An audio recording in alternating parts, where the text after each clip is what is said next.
Hi, welcome to Using Adobe Spark in English 1020, a video that you can watch before we get together and have our in-person lab time practicing using Adobe Spark.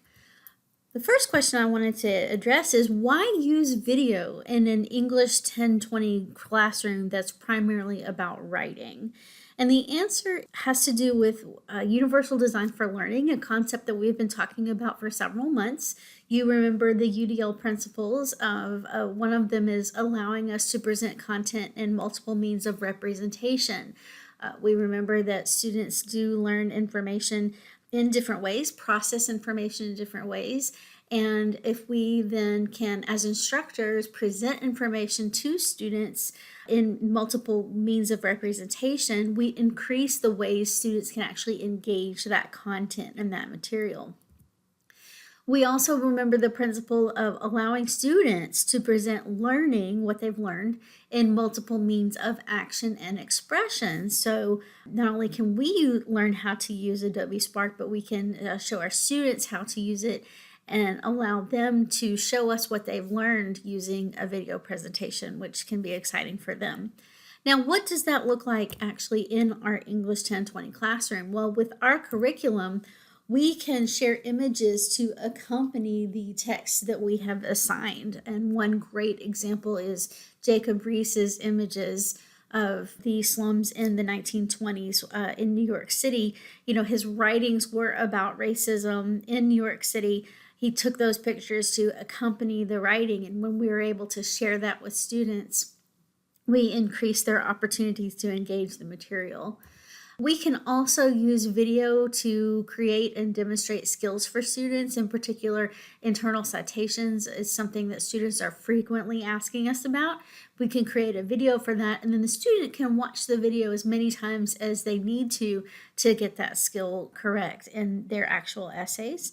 And then, like I was saying before, we can use video to provide options for student content. You'll see in the lab time together that Adobe has a lot of pre-packaged templates that students can use to create memes and presentations. So those are some of the ways that video can be helpful in the writing classroom. All right, I want to show you what an Adobe Spark video looks like. So let me hop over here to my sample video. One of the things you're going to notice is you're going to hear sound. That is something that comes along with the video. I did not have to search for royalty-free music. It actually comes along with the video, and I'll show you how you can choose different music backgrounds for your video here in just a second.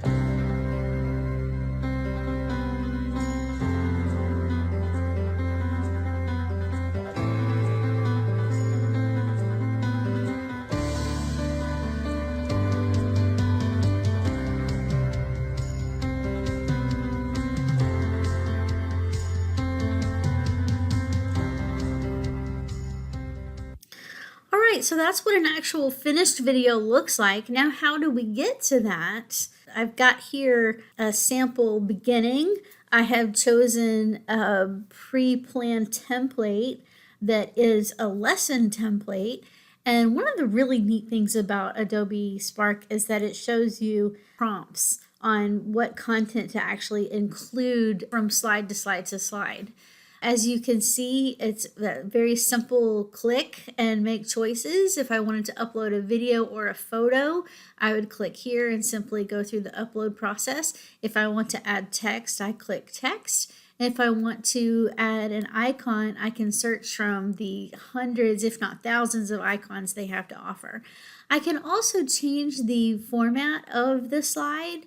This is what a split screen looks like. This is if I wanted to do a caption, and then this is the title and text. And I told you I would show you how to choose your own music. You can do that by clicking over here and choosing different types of music to go with your video. When you are finished, you can share, you can preview it, you can share it through a link, or you can download it and then upload it to your D2L shell. This is a little bit about how we can use video in 1020, an introduction, and I look forward to seeing you in the lab where we'll actually practice these skills.